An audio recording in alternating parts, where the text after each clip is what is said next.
Atara whātula Samoa Entertainment TV mai a pia maana tamua le mei ko itula.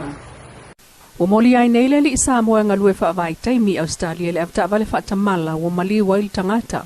O li potia mai el tātou paanga i tutonu le li wa mali we whaingaruenga whaatasi ngaruenga whaavai taimi. O le malolonga pupu una whaatope ai le toalua le le ta vale le whaingaruenga e lafo mai a la tupe mo a inga i Samoa nei. Ele ileva o na ilungo le awala pefu. E masalomia na sawa le ta vale. Mai iai whaale tonu le na foi ta vale. Ai kolosi ane le mea ola po le Komodo Dragon. Po le pili o ua le awala matau mawhai e sefe. O sole ta vale i tua mamafuli. Na manu ati ngā ina le avta vale. Ai o le isi sa no foil no fo le pasese na ta atia ai lunga le ta vale. Mamaliwa i lava. I moli mau. Ele mamau ese lava le mea na la vea ai le ta vale ma le whaato anga. Sa ngā lulu e ia whanau. O wha mai senga i mātua ma ainga loto wha vau i Samoa nei. Lo moli mawina mai pea le awhiai o soifua o whanau atu i Pasifika. Ai mai se o Samoa i whaalawelawe tau ta vale. Ua vai aso talu o na mama mai i tua. E iaile ali i leo leo le whale pui pui o Masalomia i lona sootanga i telefoni ma fuala au whaasa. E ave i pango tau le whale pui pui. Na whamaoniel sui komsina le sunga papali i Mona Lisa le whai o su e ngā leo leo. I masalonga o le li leo leo o whaamalo le tu mawai nei. Na tele i whaailoa le tātou paanga. Le ali i leo leo le whale pui pui peitai. O tātou sa ilinga o ilo ai. E mai a pia. Ia le ali i. Ai o tātou tau fialo na swafa. Ua mai tau ina foi. O le abatu whaana nao telefoni ma fuala au whaasai tono le whale pui pui. E le o se soli tu la fono fau. Awa o fōlinga fo ina na moli mawina i le taimi o le sola anga tele mua mai tānu malala. Na manunu ai pāngo tā ma ave il falmai. Ai so sola i si tua. Ai moli taimi nei, o lo whaia pēsa i li ngā leo leo i le li leo leo le falpuipui. Leo lo Masalomia lo na sootanga wha soli tu la fono ma pāngo tā o le falpuipui. E li mawas tātou sootanga ma le fionga afamsanga Samuel o le sukomsino le falpuipui peitai. O le so le whai ai le whailo inga whaale vai aso atu stala ma le komsino leo leo ia pia. E maua mai ei nisi whamtalanga au ili. O lea mata upu msu e ngā leo leo o whai e isi a lato mta upu tuua. O whai tautau sanga o whai anga ia lato su enga. E o mai nei le oiloa lava se tau nuunga. E au fiai le maliu le taxi solo ia semi le au. Ma le maliu le li ia onga le university au a Samoa le sunga atu wau. E wina langolango le whaipule o le tumalo fasal le anga le fionga pesta vai fote vanga. Le tala o le tupe e pe ona angi ai il palmene il vai sonei. Pe ta ina ia whailo le mota le tusi wo o atu ilona i tumalo e ta uatuai. E le oto e avatua se tupe ia fasal le anga.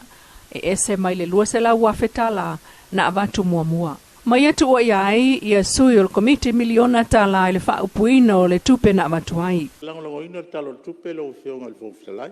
Pe o si vaenga si e tau o tele. Ono lai no futapo e mai si o tu malo. Ono lea lo fionga ele o fio mai le minsta o tinamta mai tai. Iwenga na tusin tu ina mai le mato komiti. Ya mese le tulanga fo le official fon fa vai. Pio le nganga lea lo fionga al mesiri fa futai le fio mai tai fono. Ya la ngai sa o tu ye se badatu o le sus fono. Ono lea wa a mai le tusi. E le to e o mea se tupe. Na le lua se la wafe lea na tu ina mai si o mātou tu malo. E whaatino ai le ofisa ma stongi ai ia le komiti. Ma le tusi la lewa avatu. E le to e o mea se tupe lono winga. O lea nga maa fo isi o tu malo. Se lau lima su wafe lea. O le fesili lea e lau fionga le teitai fono. O no lea vai maa ua e lo sui dene. Ia saunuanga fo e lau fionga e lungo TV. O lea tufo le tai miliona.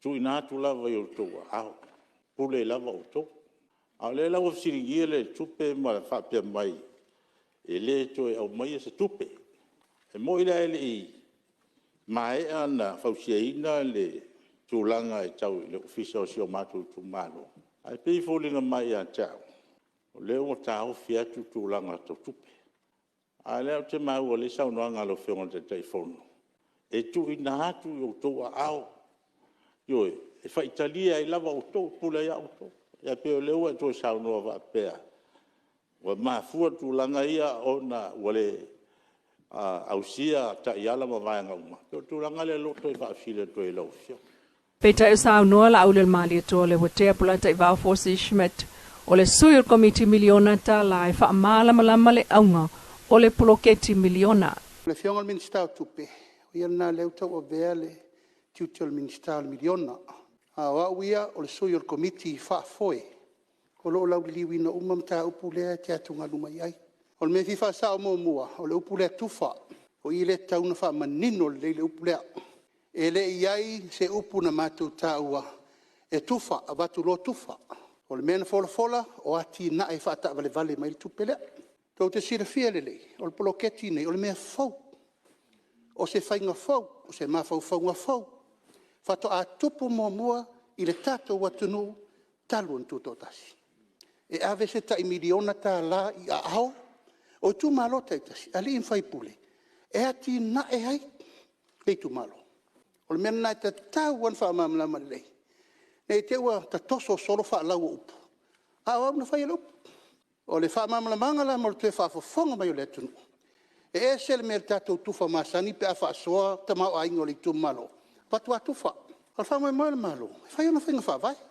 Wha vai i lalo o ai e inga o tupe wha tonu tu la fono le malo. Finance Management Act.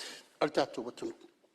Matulanga umana sa fa mamlama to ale upule to te tau mfai mai pea ana watuai ama wale watuai e na wangi na upu ama lotu fa mari ria sui mamalu nai tu o mota ele ole nganga na poloketi ne le nganga poloketi ne e watu ye li mfai pule e fa so le ia ti nai o si la fia por mamalu ali mfai pule e manu ia le tu malo E se fulu tu malo lea na lau ngai le sungala auliele o muli ta ia aia inga o le miliona ta la.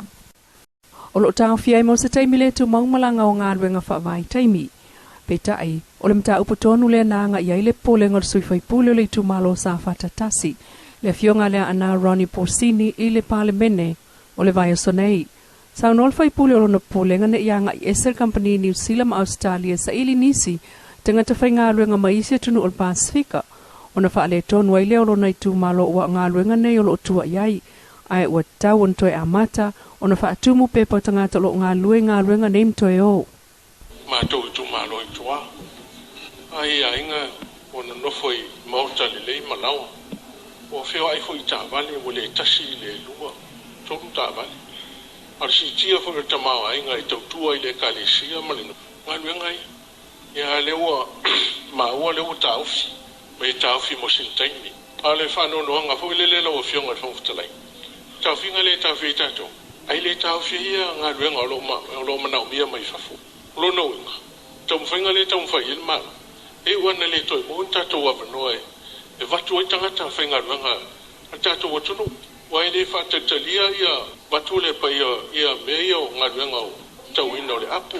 Wala waina po a whalifasiman. E le whatatalia mai a tato. Lawa nga ia whawhainga ruenga nei. E wa nga i fiti o tonga, atunu o Pasifika. E toi tapata tau iai. Awa wale isa whanau tato. Peita i tali foi tau o le fionga sui pāle mia, tuwala te vanga Iosefo Bonifacio, na afua o na tau fia le tu maunga ruenga o na ole ise mulmulta ia inga o konkalate, mai o tau nuu atua tātou tangata e whaale tonu mena no whai, tele tu pe wa tipi mto e sea mai tutongi, ai mai se o le mali liu. A veina o tangata i whafo, mo sina vai taimi, o se tau whinga le tu mau, ona e iei mafuanga, o tulai mai ni whawhita auli, o ngaonga lava i le ave leo tātou tangata, a e leo whaatulanga le lei ia inga, a mai se whinga whaavaya le tātou malo, e ave ia tātou tangata i whafo, e manu tele le malo nei i soifua, e mai se fo i le whaonga ina o tātou tangata, o le tātou human resource, e isi atunu, wa e ile me ta o exploitation, ia po le whaonga ina foi lea, ia ai leo le lei ona taui, ia ai leo le lei foi ona mataituina le tātou malo, ia whaapea foi company o lo whaingaluenga i tātou tangata, pe o le whaavaya ni mea le rofa. Elo i eise fufuanga le malo e ave sea pe whaamuta a manoa o ngā luenga nei, mo le manuia lau tele o a inga o Samoa. Tuelua so olo toe tapenaile au fai oloa tau lima o tau mawhamata, maso mali o le maketi. Ai al fale aingam fale tali malo, mo le taunu umayai o le meli la upase se mua o le nei tausanga.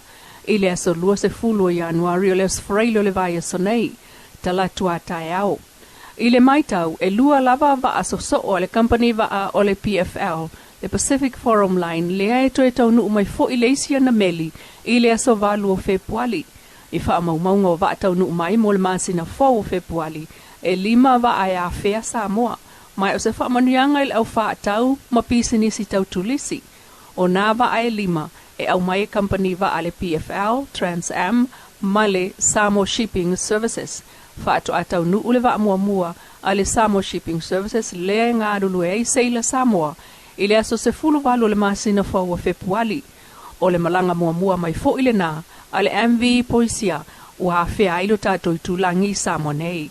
Whato atau nuu se wa mua o le neitau sanga, ale Samoa Global Shipping Services, ile masino mati o le tausanga nei, masau noa ile pule whaatonu o le Samoa Global Shipping Services, to le fua Fiona Vili, o le tō sina mai o meli la upase se i Samoa e fualava, ile maketi ma au nanga, o lo o foatu i aia company va ai Samoa, o le la tō le namata whaioi, o le maketi po le whaata watu lea, o au nanga e mawhai o na o foatu i company va o lo o maua i Samoa.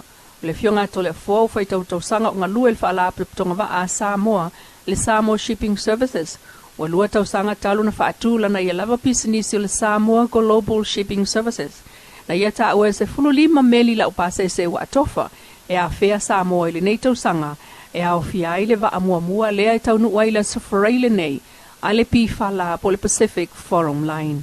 Lo Samoa Entertainment TV mai e pia mana tamua le koiaso, ha o poponga tae au ili alofa o le tua whasau foia.